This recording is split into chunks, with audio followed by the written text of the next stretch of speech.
जो लोग ध्यान करते हैं उनकी लाइफस्टाइल कैसी होनी चाहिए, वो आप गाइडेंस देंगे? नमस्ते।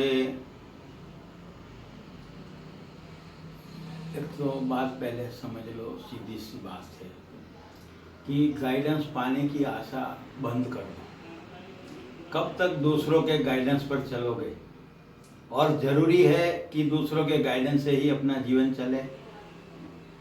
सही बात यह है कि अपने हक के भीतर, हमारे सबके भीतर परमात्मा है, और परमात्मा अपने को भीतर से गाइडेंस देता ही है। उस गाइडेंस को सुनना शुरू करो, और मैं उम्मीद रखता हूँ कि हर एक व्यक्ति के भीतर एक परमात्मा है, उसी से वो गाइडेंस ले और उसी से अपनी लाइफस्टाइल नक्की करे। भूल जाओ सारे शास्त्रों को, भूल जाओ सारे सूत्रों को, वो सारी पुरानी बातें, सारा पुराना गाइडेंस भूल जाओ। हाँ, ये इन्फॉर्मेशन है पुरानी, उसका उपयोग कर सकते हो, और उस उपयोग की मदद से अपना जीवन और अपनी जीवन शैली फिक्स करो, या वो जीवन नई तरह से हर बार जीते रहो, या जीवन शैली हर बार बदलते रहो। तो वो भीतर के गाइडेंस से ही होना चाहिए। और किसी को भी आज के बाद ये बात क्लियरली सबको समझ लेने जैसी है कि किसी को भी किसी के गाइडेंस की ज़रूरत होनी नहीं चाहिए, क्योंकि अपने भीतर एक परमात्मा है।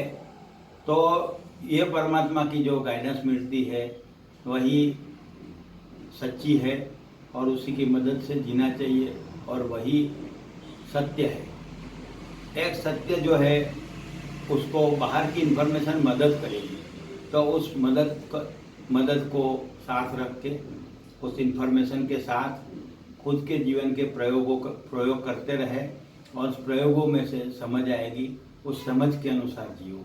उसे अंतःप्रेरणा कहते हैं, या समझ कहते हैं, या ध्यान की दृष्टि कहते हैं, या ज्ञान कहते हैं, जो भी शब्द यूज़ करो। मगर बात यही है कि अपने भीतर रहे परमात्मा जो गाइडेंस देते हैं उसके अनुसार जियो।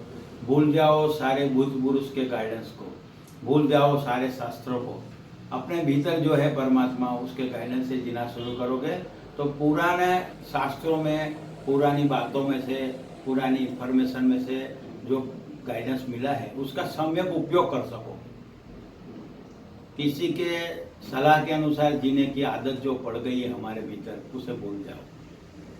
आशा रखता हूँ कि बहुत सारे लोग ये बात को समझ नहीं पाएंगे, और मैं निराश होता हूँ ये बात देख के।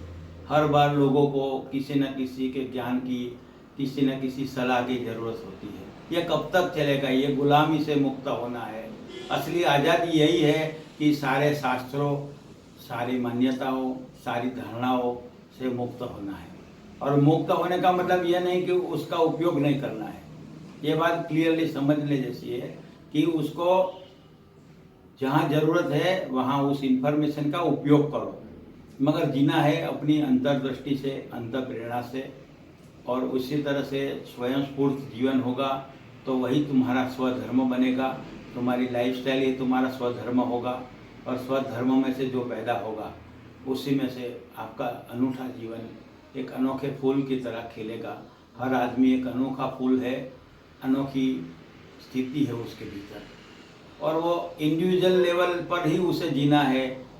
सारे समूह के मार्गदर्शन को, सारे धर्मों के मार्गदर्शन को, समाज के मार्गदर्शन को भूल जाना है। सिर्फ अपनी अंतर्दृष्टि से जीना है।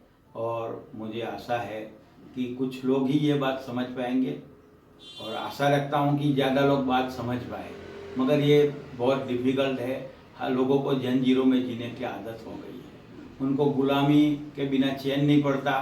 उनको हर बार साधु संतों के पास, हर बार कोई ना कोई ज्योतिषी के पास, हर बार बुआ और ये मेले विद्या के साधकों के पास जाना होता है, और हर बार वही के वही करते रहते हैं, हर बार यही गाइडेंस लेते हैं, और वो लोग उनका शोषण करते हैं। तो जो शोषण करते हैं उनसे मुक्त होना है हम सबको, और उस मुक्ति का नाम ही परमात्मा की दी हुई जीवन शैली है। परमात्मा की जीवन शैली दी हुई है, हर एक के भीतर इनबिल्ट है, और उसी को हमको समझना है और उसी के अनुसार जीना है। नमस्ते।